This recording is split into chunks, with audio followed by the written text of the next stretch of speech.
Hello, YouTube.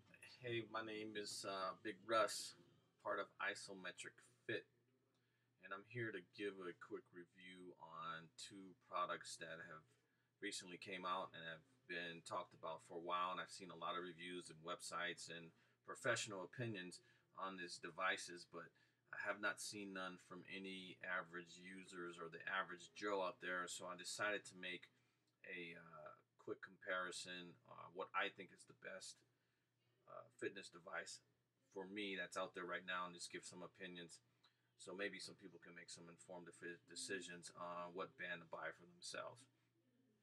First off, let me say that I've tried all kinds of fitness bands, probably half of them, or if not more, of the ones that came out. I had the body media that attached to your arm back in the day. I had the Misfit, I had the Jawbone, I had the Fitbit 1 and 2 that had the Jawbone up. Of course, I have the Microsoft's band and the Fitbit Surge, and I've had quite a few before. I had Samsung, I had the Moto 360, and for one reason or another, if they didn't fit my fitness needs, I just returned them, and I never did a review on them because at the time I didn't think they were necessary because there was all kinds of reviews that were already out there on YouTube. But when it comes to these two guys, I have not seen any average user reviews. I see some from TechCrunch and other networks and people out there, but here's my honest opinion on the two bands. Let me start off with the Microsoft band. I got this when it came out on the 31st of October. I went to the store. I was one of the first ones. Actually, I was the first one to pick one up, and I basically wanted something with a good heart rate monitor. I had wore the chest heart rate monitor with a couple of other fitness bands that I were using, and even some apps that are out there. And I just got tired of it, and I wanted something that was accurate. I had the Moto 360 before that was inaccurate. Samsung Galaxy Gear, very inaccurate. I mean, what a piece of junk that was, in my humble opinion. When the Microsoft band came out, I jumped on it, and I have to say right now, out of these two bands, the Microsoft band is hands down way better than the Fitbit Surge. And let me explain to you why I say these things. When the Microsoft band came out, I connected it, um, I hooked it up, downloaded the update, and I have not missed a beat. This thing has not disconnected from my phone. This band has tracked every exercise I've ever done. I've done a lot of Beachbody products, T25, Body Beast, Turbo Fire, Insanity.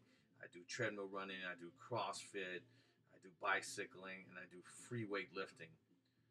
This band has tracked every one of them expertly. I have about a year of data, 2 years of data from my other fitness bands that I track in Excel spreadsheet, and they were astronomically. This band was by far the closest to my H7 strap and the other fitness bands that I use to track my fitness. This band was outstanding in that nature.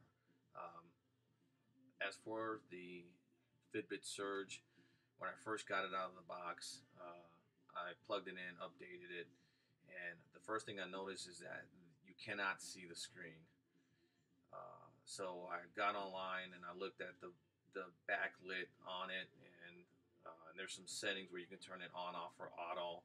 And so I had it turned to on, so I can see the screen. And even though the Fitbit looks very clear to you there because of the microphone and the lighting, I mean the camera and the lighting, but if I would turn it off in a regular fitness center setting or my gym in my garage where I work out, is very hard to read.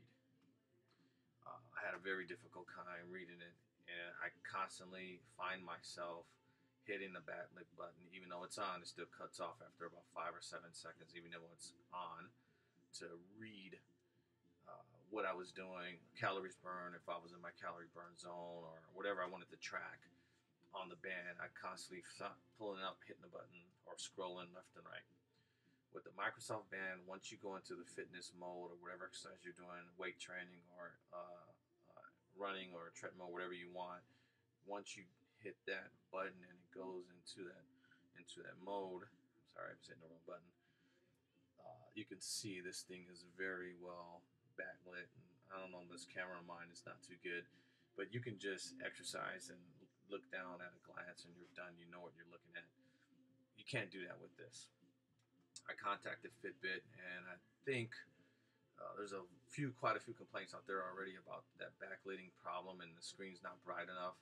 So hopefully in the near future they'll probably come out with something that will fix that problem. But right now, that's one of the main showstoppers for me, because why have a band if you can't read it? Some people say they can read it good in direct sunlight. That's true. It does work good in direct sunlight when you're running or you're outdoors and you have ambient lighting from the sun or something over you. Then no worries. But if you're in a fitness center or a gym in your garage, or you're on your treadmill, or you're doing other things like that, I found it very difficult to read. Secondly, what I think is a plus for the Surge. I'm going to go back and forth here in no order.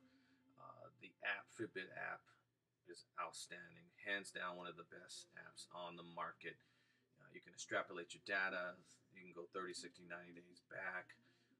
Your data's there. And even though I got off the Fitbit Flex for a while and I was using it exclusively, when I plugged this back in, it pulled up all my old data from over a year ago and plugged it back in so I can see and track my data. So that is a very solid plus. The Microsoft Band app, to me, is nothing more than a repository for your exercises.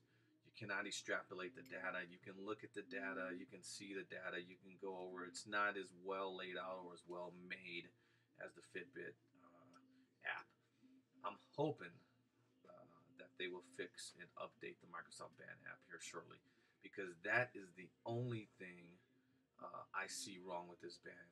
Honestly, is the app really sucks. This app is perfect, but this band has some serious flaws too. Let's talk about exercise. I did a free weightlifting routine with this. They were pretty much spot on. Heart rate was spot on. Calories burned was spot on. Only difficulty thing that I had was actually reading the band on the Surge, and the Microsoft band was very easy to read, and so that was pretty good. That was pretty simple. Um, I had to say I went treadmill running, and the Surge uh, was spot on. The Microsoft band was about a quarter mile more. It gave me 88 calories more burning. I ran on the treadmill, was 10% incline for 6 speed for 40 minutes, and it had me at over 3 miles. And this one had me right at 2.65, somewhere in there, either 4 miles and 3.65. But it was off. It was off by a quarter of a mile. That's the only difference I've ever seen between the two bands, um, in that nature. So another thing I like to talk about is the way it looks. A lot of people don't like this, or the Surge. They think it's pretty big on your wrist, and then the Fitbit band, they say, just kind of looks ugly and rectangular. I kind of got used to this. I had the other smaller Fitbit, so this is kind of the face of, with the 5 buttons before on there. I kind of like this. This is okay. It's pretty big.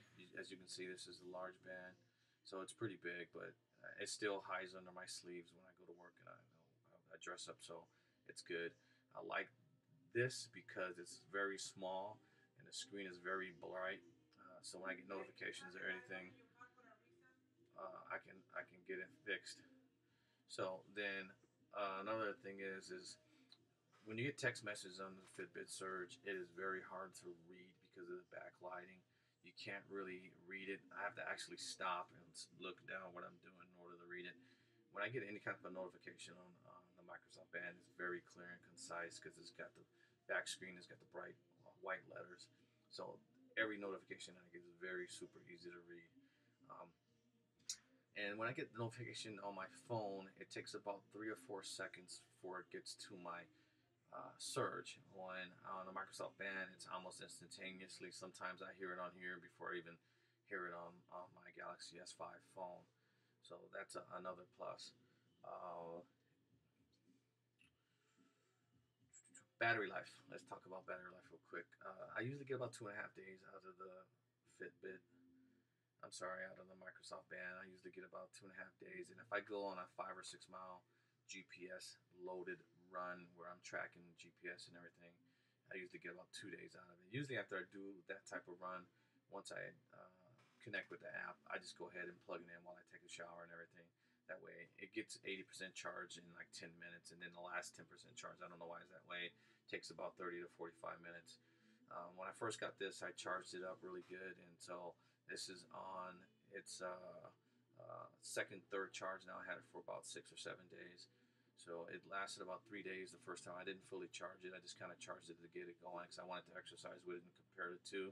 Because see which one I'm going to keep. Because I was actually hoping to either give this one to my wife or sell it on eBay and keep the Surge. But it looks like I'm going to return the Surge or sell it on eBay and keep the Microsoft Band because the Microsoft Band is a better product in my opinion. So I hope that helps. Leave me questions below. I'll be more than happy to answer them. Um, oh, the last thing, Bluetooth.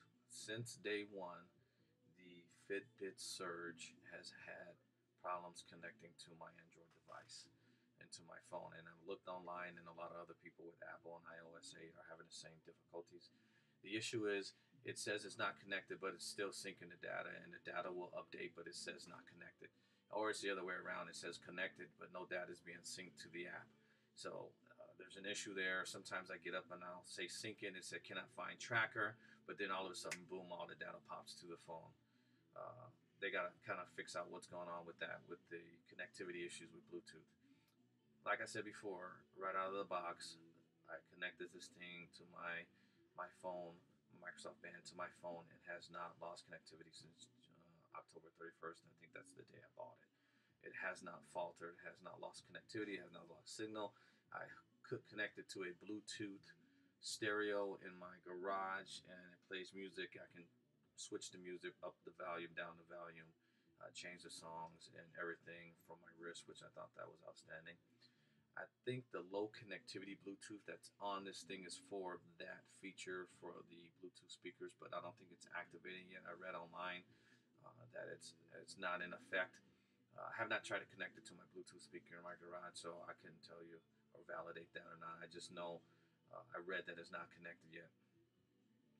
To me, the bottom line up front is the big piece for me that they're very good trackers, both of them. They both track about the same.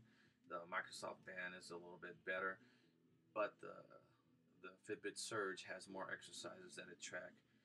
For one, it has treadmill. This just has run on it, but the numbers came out the same. The distance was a little bit off, but it wasn't that much of a off that I thought it would change the outcome of the band. If they would fix the backlighting on this, make it a little bit more brighter and more seeable, I think this would be a great band.